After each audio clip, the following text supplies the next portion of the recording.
Hello again and welcome to Impact History. Imagine the year is 1519. In the Mexica calendar it is one read, a date prophesied to bring monumental change.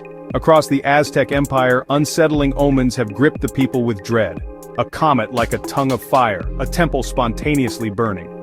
These were dire warnings from the gods, signs of a violent shift in the cosmic order. The foundations of their world felt unstable. Then the prophecy takes physical form. On the shores of the Gulf of Mexico, a new chapter in human history is about to be written in blood and fire. For the local Totonac people, they first appear as floating mountains moving across the sea. Ships unlike any seen before have appeared on the horizon, massive wooden beasts with towering masts and vast white sails. They carry strange men with pale skin, encased in armor that gleams under the tropical sun. They possess weapons of thunder and lightning, the harquebus and the cannon. With them come creatures never before witnessed in this land, immense, powerful beasts the Spanish call horses, and ferocious war dogs. To the native eyes, these were not just men, they were beings of immense and terrifying power. Their leader is Hernán Cortés. A minor nobleman from the harsh lands of Extremadura, Cortés is a veteran of the New World, both intelligent and ruthless. This expedition itself is an act of rebellion. He has defied the orders of the governor of Cuba, gambling everything on this venture. He is driven by a potent trinity of motives that defined his era. Gold, for personal wealth, glory, for fame and a title back in Spain, and God, a fervent zeal to convert the inhabitants of this new land to Christianity, by persuasion or by force. Cortés has arrived not in some untamed wilderness, but in a land dominated by a powerful and sophisticated civilization, the Aztec Empire. For nearly a century, the Mexica have ruled from their island capital, creating a vast tributary network. They are master engineers and fearsome warriors. But their empire is a fragile construction, built on the subjugation of dozens of other city-states. This simmering discontent is a political fault line Cortés will soon learn to exploit with deadly precision.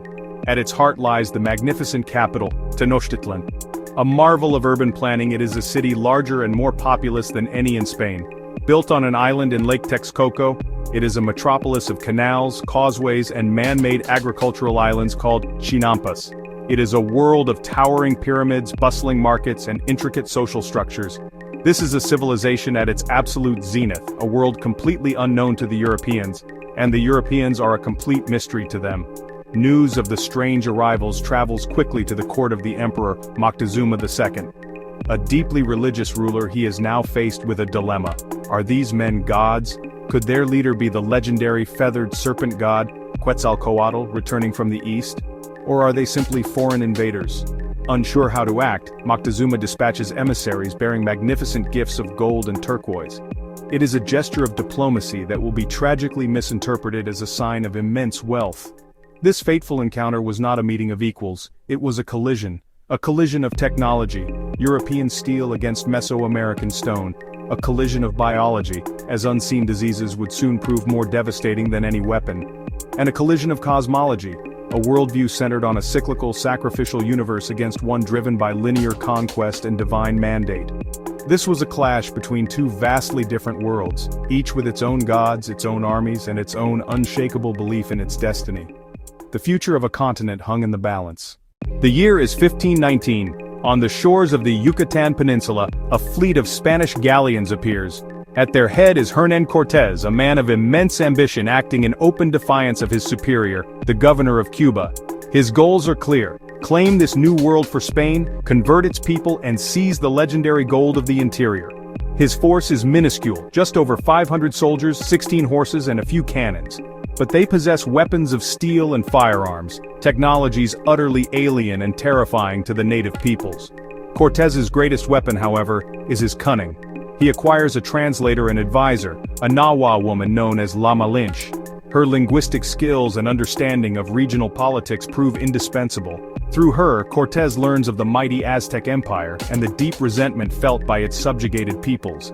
He forges a crucial alliance with the Tlaxcalans, fierce enemies of the Aztecs who see the Spanish as a tool for liberation. Bolstered by thousands of Tlaxcalan warriors, Cortés marches toward the capital, Tenochtitlan. When his men first see it, they are stunned. A breathtaking metropolis on a lake larger than any city in Spain. Emperor Moctezuma II welcomes them, a fatal miscalculation. Within days, Cortés seizes the emperor, placing him under house arrest. From that moment, the Spanish rule the empire through their royal hostage. The fragile peace shatters in the spring of 1520. Cortés leaves for the coast to confront a rival Spanish force, leaving his lieutenant, Pedro de Alvarado, in command. In May, the Aztecs gather at the Great Temple for the sacred festival of Toxcatl. The city's nobles and priests, unarmed and adorned in gold, dance in reverence. Alvarado, paranoid or greedy, orders the temple exits sealed and unleashes his soldiers on the defenseless crowd. It is a horrific slaughter. This single act of barbarism obliterates any trust in the Spanish. When news spreads, the city explodes in fury. The people of Tenochtitlan take up arms, besieging the palace where the Spanish are barricaded.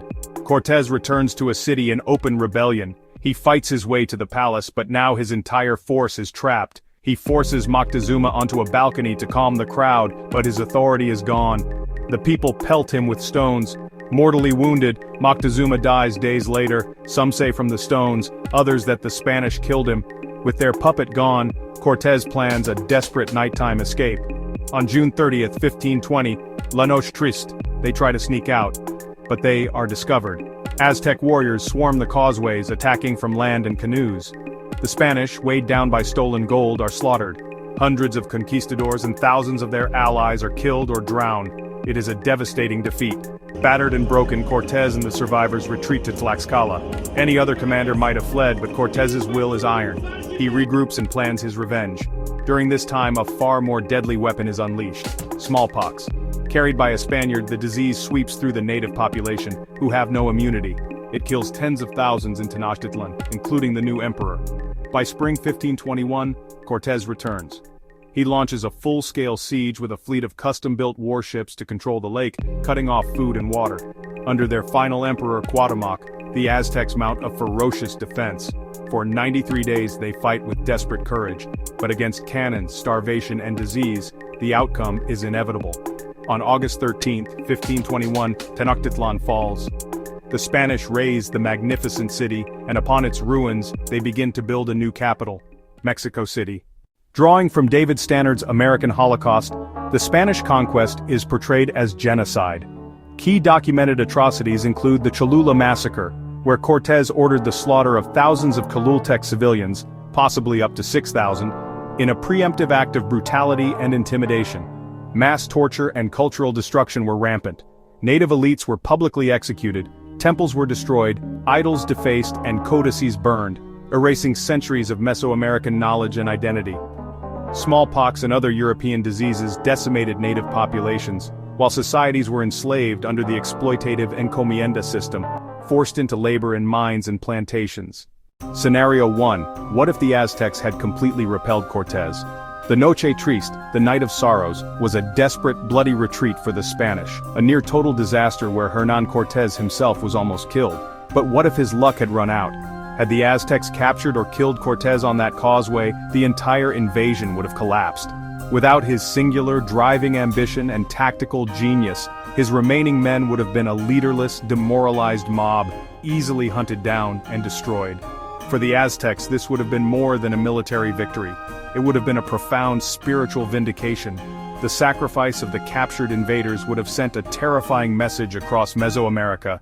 The gods of the Mexica were strong, and their empire was inviolable. News of the catastrophe would have eventually reached the Spanish Caribbean, creating a chilling legend of a golden empire protected by ferocious warriors. Further colonial expeditions would have been delayed for years, if not decades, and when they came, they would have faced an empire that was now forewarned, unified by victory, and actively preparing for their return.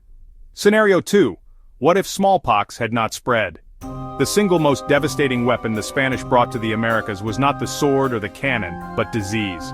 Smallpox ravaged the Aztec population, killing up to half the inhabitants of Tenochtitlan, including the Emperor Cuitlahuac. It was a biological apocalypse that shattered their society from the inside out, but imagine a world where that pathogen never arrived. Without it, the Aztecs would have retained their full numerical superiority and stronger defensive capabilities.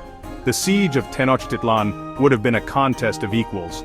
A city of hundreds of thousands of healthy, determined defenders against a few hundred Spaniards and their allies. The brutal house-to-house fighting would have been untenable for the invaders. Cortez's strategy would have bled his forces dry, potentially prolonging resistance for years or even ending in a decisive Aztec military victory. A disease-resistant Aztec state, having proven its strength, could have evolved, reshaping regional power dynamics and presenting a formidable unified front to any future European arrivals. Scenario 3. What if the Aztecs united with their subjugated tribes?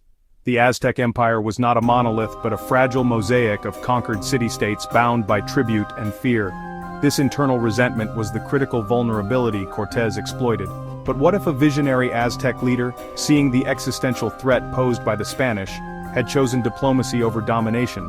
If the Aztecs had implemented radical reforms, drastically reducing tribute demands, ending the hated flower wars for sacrificial victims, and offering true partnership, they might have preserved their alliances. An offer of equality and a shared defense against a strange new enemy could have been more compelling to the Tlaxcalans and Totonacs than a risky alliance with alien invaders. This would have presented a united Mesoamerican front. Cortez's strategy of divide and conquer would have been impossible. He would have faced not just one empire but a confederation of peoples numbering in the millions, a force that would have crushed his small expedition with ease. Scenario 4. What if Cortez never gained native allies? This is the inverse of the previous scenario and just as plausible. Cortez's greatest weapon was not his steel but his silver tongue. His alliance with the Tlaxcalans gave him tens of thousands of warriors, logistical support, and a safe haven to retreat and regroup. Without them, his expedition was doomed. If the Tlaxcalans, after their initial fierce battles with the Spanish, had decided against an alliance, viewing the newcomers as just another threat, Cortez would have been utterly isolated. His few hundred men would have been stranded deep in hostile territory, without food, intelligence, or reinforcements. His march to Tenochtitlan would have become a desperate fight for survival, harassed by constant guerrilla attacks. The Aztec Empire might have simply waited, allowing its rivals to bleed the Spanish dry. The expedition would have disintegrated, a forgotten failure, and the story of the conquest would have ended before it truly began. Scenario 5. What if the Aztecs had adopted European weapons rapidly?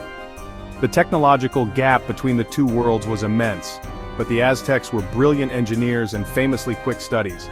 If, following a major victory like the Noche Triste, they had captured a significant cache of Spanish arms, the future of warfare in the Americas could have changed overnight. Imagine Aztec metallurgists working to reverse engineer steel, and warriors training to use captured arquebuses and crossbows. Most critically, imagine them capturing and breeding horses. The animal that initially struck terror into them could have become their greatest asset. Aztec knights, masters of the high plains of Mexico, would have been a terrifying force. When a second, larger Spanish expedition arrived, they would not have faced an enemy fighting with obsidian and cotton armor. They would have faced an army with its own cavalry, its own firearms divisions, and its own steel weapons, ready to meet the invaders on equal terms and defend their world. The 1521 conquest matters because it led to a complete political overhaul. Aztec civilization collapsed, paving the way for New Spain and centuries of colonial rule. A devastating demographic collapse from disease and violence decimated native populations, transforming the demographic and cultural landscape. It was a cultural genocide. Destruction of language, religious practices, and historical records severed continuity with the past.